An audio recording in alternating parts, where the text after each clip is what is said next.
Super Mario Sunshine Review.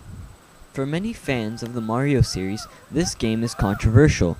This was my first Mario game that I've ever played, so being the first game, I couldn't have disliked it like many of the other fans did. Being my first Mario game, I couldn't understand why it was so controversial. But still to this day, I don't understand how fans can dislike it. The main reason it is so controversial is because it strayed away from the original Mario formula. There is no Koopa Castle or giant mushrooms. You don't stomp on enemies as much, and there are no Goombas. This was the first Mario game for the Gamecube, and it's the first time Mario wasn't there for the Gamecube's launch. Honestly, I found the reason gamers dislike this game to be very stupid. Why can't they just accept that this game tried something new? I find American gamers to be somewhat hypocrites because they complain a game like Samurai Warriors is too repetitive and every game is the same. I kinda agree with that, but still. But then, the gamers complain that Sunshine is different, so it's not good. You're damned if you do, and you're damned if you don't. Like I said, I enjoyed this game a lot, so don't expect me to bash it.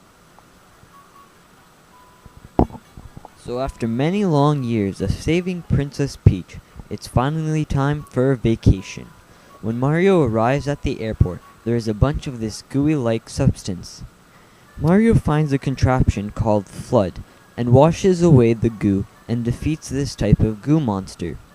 Then the authorities come and arrest him, accusing him of being in charge of vandalizing all of Isle Delfino, and stealing all of the island's sunshine. Now Mario must clean up all the island and collect all the shine sprites. Eventually, Princess Peach is kidnapped by Baby Bowser. In the game, Princess Peach is kidnapped later, which makes the game a little different, and I actually like that, because it creates somewhat of a plot twist for those who are new to the Mario series. But if you're a longtime fan, you've probably expected that Peach was going to get kidnapped at one point. This was also the first game that Baby Bowser made an appearance in. The gameplay is very fun. So with the Flood, you have 4 different types of nozzle. The normal spraying nozzle, which you use to wash away the goo.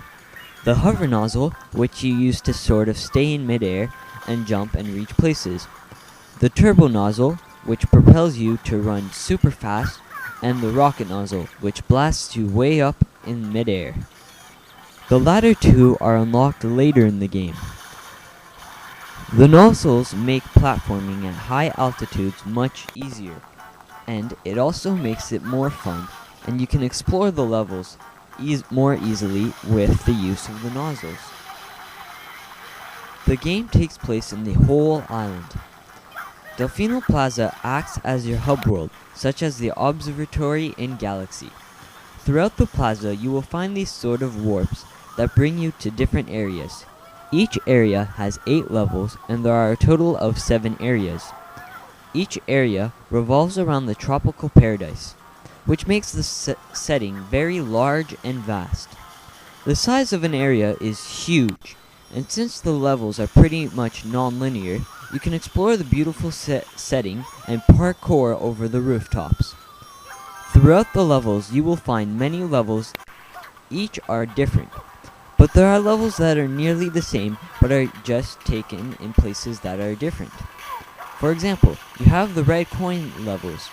In this level, you must collect 8 red coins, whether it be at an amusement park or in a coral reef.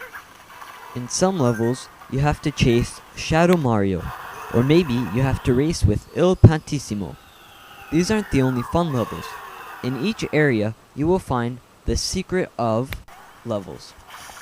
In these levels, you find a port that brings you to a classic 3D platforming level, and you do not have the use of your water. These levels are challenging because you grow so dependent of the Flood, and now it's gone. The level difficulty ranges from easy to hard. Some levels are pretty easy, like the ones where you have to race Il Pantissimo. But some levels are really hard, like level 8 of Rico Harbor, where you have to use Yoshi. I still haven't beat that one. That's the only level in all of the game that I haven't beaten. Sometimes beating a level is easy. Collecting the shine is what's actually hard, and that's where the real challenge lies. Did you know you can play as Yoshi? All you have to do is give him the fruit he wants. Yoshi's color depends on the fruit he eats. It adds variety. For some weird reason, Yoshi will disintegrate if he goes in water. I really don't know why, and it kinda is annoying because he dies often in level 8 in Rico Harbor. But anyways, Yoshi is useful for destroying this yellow type of goo. The soundtrack fits the tropical paradise perfectly. The music is very relaxing and makes you feel like you're at the seaside. The graphics are outstanding for a GameCube game.